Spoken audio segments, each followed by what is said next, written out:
বন্যায় ঘরবাড়ি, রাস্তাঘাট ও পর্যটনের ক্ষতি নিয়ে আরো জানাতে রাঙামাটি ও বান্দরবান থেকে যুক্ত হচ্ছেন সহকর্মীরা। শুরুতে রাঙামাটি থেকে জানাবেন সহকর্মী হিমেল চাকমা। হিমেল, রাঙামাটির যেসব রাস্তাঘাট, ঘরবাড়ি ক্ষতিগ্রস্ত হয়েছে সেগুলো মেরামতে কি ধরনের উদ্যোগ নেওয়া হয়েছে, সাথে জানাবেন পর্যটন খাতের ক্ষয়ক্ষতি কি পরিমাণে। গতকালকে রাঙ্গামাটি জেলা প্রশাসকের পক্ষ থেকে একটি আমাদের ক্ষয়ক্ষতির হিসাবের তালিকা একটা দেওয়া হয়েছে। সেখানে আমরা দেখেছি যে আসলে রাঙ্গামাটির জেলা মূলত 4টি ইউনিয়নে ক্ষতিগ্রস্ত হচ্ছে।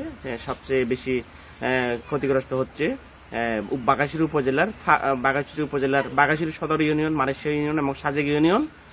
অন্যদিকে বিলাইছড়ি উপজেলার ফারুয়া ইউনিয়ন, অর্থাৎ 4টি ইউনিয়নের কথা বলা হয়েছে ওই তালিকার মধ্যে।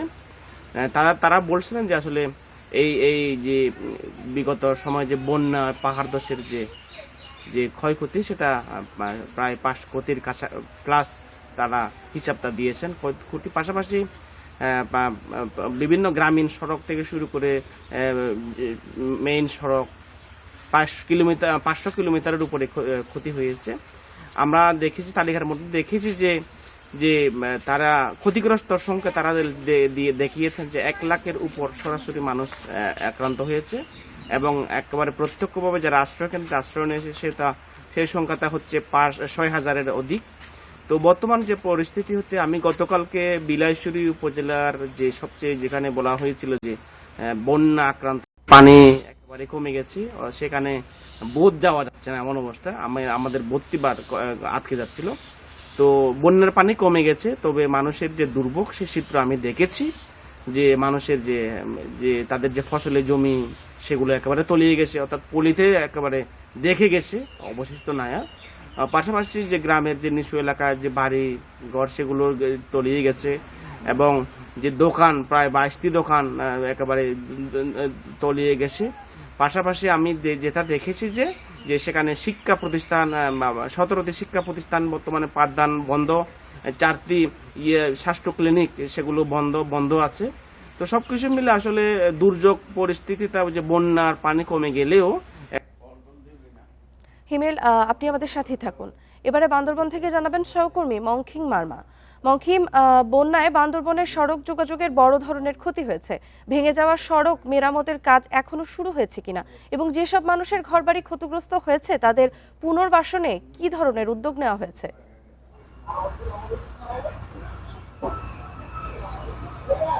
বান্দরবানের বেশিরভাগ সড়ক আসলে বন্যার পানিতে না হলো পাহাড়ি ঢলে কিন্তু নষ্ট হয়ে গিয়েছে। পাহাড় ধসে পড়ে সড়ক ভেঙে গিয়েছে এবং পাহাড়ি ঢলে অনেকগুলো সড়ক ভেঙে চলে গিয়েছে। তো এই কারণে যে সকল এলাকায় সড়ক ক্ষতিগ্রস্ত হয়েছে সেগুলোর কাজ কিন্তু শুরু করেছে। গত 2 দিন ধরে কিন্তু কাজ চলমান আছে। আমি বিভিন্ন জায়গায় ঘুরে দেখেছি এই কাজগুলো চলছে।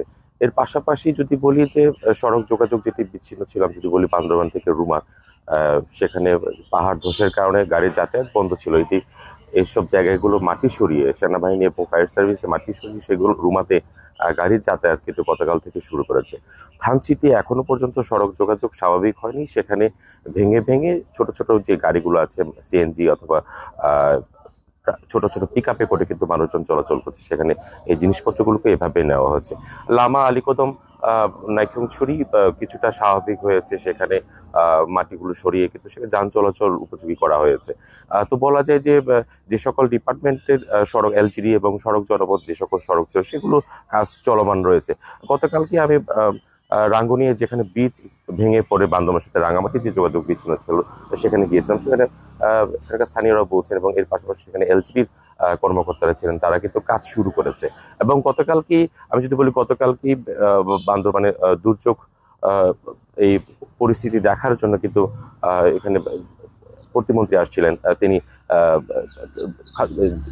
তিনি বিভিন্ন সময় জায়গায় যে ক্ষতিগ্রস্ত যে সেগুলো পরিদর্শন করে তিনি বলেছেন যে বান্দরবানে যারা ক্ষতি হয়েছে এবং যাদের ঘর বাড়ি নষ্ট হয়ে গিয়েছে, যারা পানিতে কবলিত ছিল, বন্যায় কবলিত ছিল, তাদেরকে পুনর্বাসনের জন্য সরকার যথেষ্ট উদ্যোগ গ্রহণ করেছেন এবং সবার তালিকা করা হচ্ছে আসলে কত পরিবার ক্ষতি হয়েছে। এটি একজ্যাক্ট যে তথ্য সেটা কিন্তু নিরূপণ করা হচ্ছে বলে আমাদের জানিয়েছেন। তো তাদেরকে কোনোভাবেই সরকার ফিরিয়ে দেবে না। সরকার তাদের পাশে থাকবেন এবং সব ধরনের সহায়তা করে দেবেন। যদি পর্যটনের ব্যবসার কথা বলা হয়, বর্ষা মৌসুমে কিন্তু পাহাড়ে ঘুরতে আসে।